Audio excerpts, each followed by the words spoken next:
Hey guys, Jay here, and I am very excited to tell you today we have our first series of videos on F1 2021.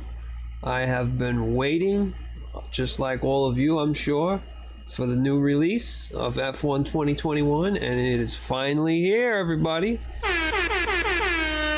Thank the Lord. Alright, so anyway, today's video, I am going to be showing you guys my camera settings and how I set up my triple screens to run and work and look beautiful in F1 2021. I'll also be going over my force feedback settings, and I'm gonna dive a little bit into car setups because it has changed in my opinion compared to last year.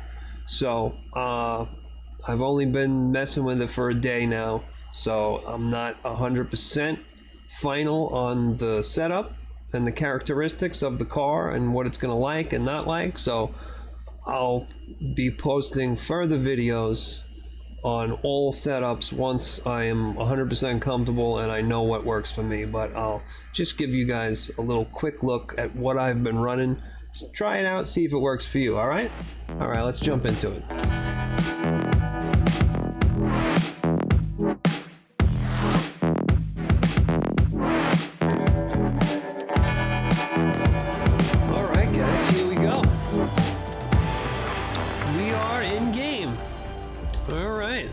This kind of looks like last year with a couple little subtle differences. You got, the same home page with all the news and your options. You got your career mode, single and two player. Solo, you have the Breaking Point storyline, which gotta check that out. That is awesome. I'm going to be streaming that on Twitch. I'm going to go through the entire Breaking Point challenge. If you want, come hang out. I stream pretty much every Monday, Wednesday, Friday, and Sundays sometimes, usually after F1 races. I'll leave a link in the description of my Twitch. Alright, you got Grand Prix, Time Trial, Multiplayer, you got the weekly events, pretty much the same, leagues, social play, ranked play. I believe the social play is unranked, just a different way of wording it. Esports qualifications, customization, showroom, all that's pretty much the same. What we want is game options, settings. Alright, you have everything here. All we're going to be going into today is force feedback, graphics, stuff like that. Alright, so it'll automatically pick up what wheel you have, just like last year. Just make sure you have it turned on, obviously. Alright, vibration and force feedback. This is what I am running, and I run a CSL Elite wheelbase with the F1 wheel. Okay. Vibration, force feedback strength 86. On track effects 18, rumble strip 19, off track effects 15, wheel damper I have it 10, and the understeer enhance is on. I like to have that on so you can feel the absolute limit of when you lose, when the car starts to understeer and you lose grip to the front tires. So that's a good tool. It helps you get faster. And obviously you gotta have vibration and force feedback clicked on for it to work. So that's that. All right, moving right along. Now we're gonna jump into the graphics settings. Graphics, gamma adjustment 100, motion blur 20, steering animation, that's user preference. I have it on. I like to see it moving. Video, this is going to pick up your graphics card. If you have more than one, choose the one that you're going to be using for the game. That's my resolutions with triples with the bezel correction. Display mode, put it on full screen. Aspect ratio, click it to auto. VSync, I run it on. My refresh rate might differ from yours. I have 165 hertz panel. Okay, anti-stropic filtering 16x. Anti-aliasing is TAA and Fidelity FX sharpening. This I found to give the most difference and really make the graphics look that much better, in my opinion. Okay, then we're gonna go down to the advanced setup. Okay, now a lot of these were clicked to ultra high or epic, I forgot what the wording was, but just to not put that much of a strain on the system when I'm running triple monitors, I like to lower some of these. It doesn't really hurt the graphics that much, but it does help with refresh rate, and you won't get any screen shudders or any freezes or anything like that. So also depends on how strong your graphics card is. I run a 3060. Okay, I have, you can see here, the ray trace shadows off, reflections off, lighting quality high, post-process high, shadows medium, particles medium, crowd medium, all stuff on track with, you know, the cars and the competitors' cars, and I like to have all that kind of high. The stuff that you don't really pay attention to, I keep to medium or low sometimes, depending if I'm streaming. Mirrors high, car and helmet reflections high, pretty much everything high. Skid marks blending on, you can turn that off if you don't like it. Screen space reflections high, screen space shadows off. Not really too sure what that does. I'll look more into it and, you know, put an update on the video if I find that it's, you know, helps or hurts. Okay, now we want to go in game and do a couple camera adjustments. I could show you little tricks in what I do just to make the triples work. All right, I love the way the Aston Martin looks and the Alpine. I'm gonna go with that. We'll just jump into Bahrain just to show you guys how I have it set. Now, this game, I don't think it was originally meant to run with triples. The side screens, you know, look a little stretched. I think it was more so in last year's game. This year it's not as bad.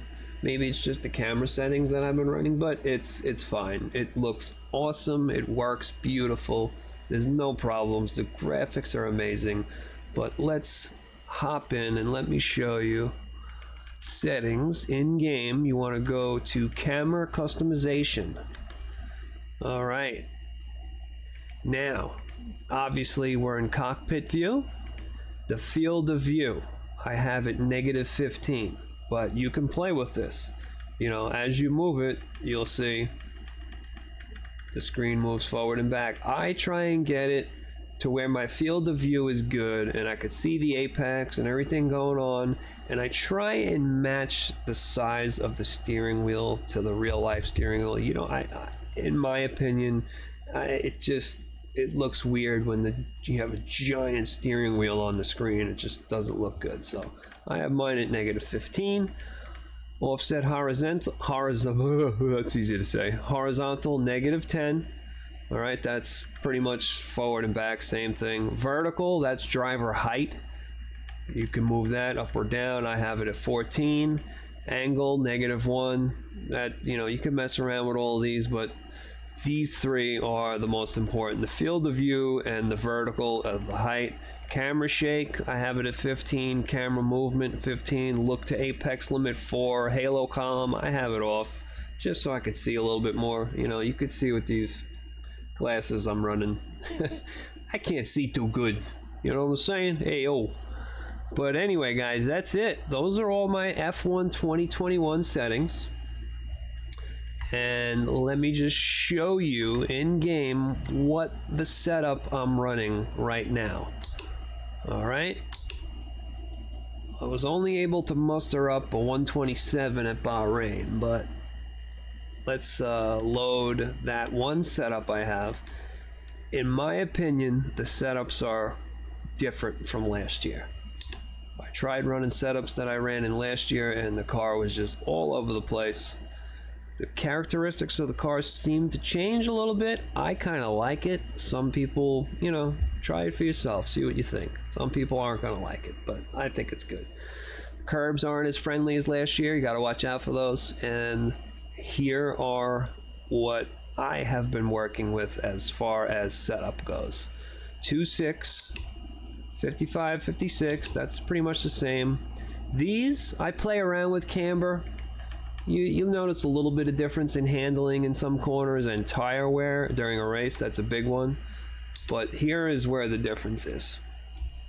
For Bahrain, I've been running, actually I'm sorry, I changed this. I've been running 4-1 for 4 for front rear suspension, 1 for rear. Anti-roll bars I have at 6 and 2 for the anti-roll bar, and the ride height at 2.3. Okay, it's kind of flipped from last year. It used to be opposite. You used to run the front soft, the rear hard. In my opinion, my driving style, this seems to work for me. Try it out. Let me know what you think. If you like it, love it, hate it, either way. All right. Brake pressure. This is a little different from last year.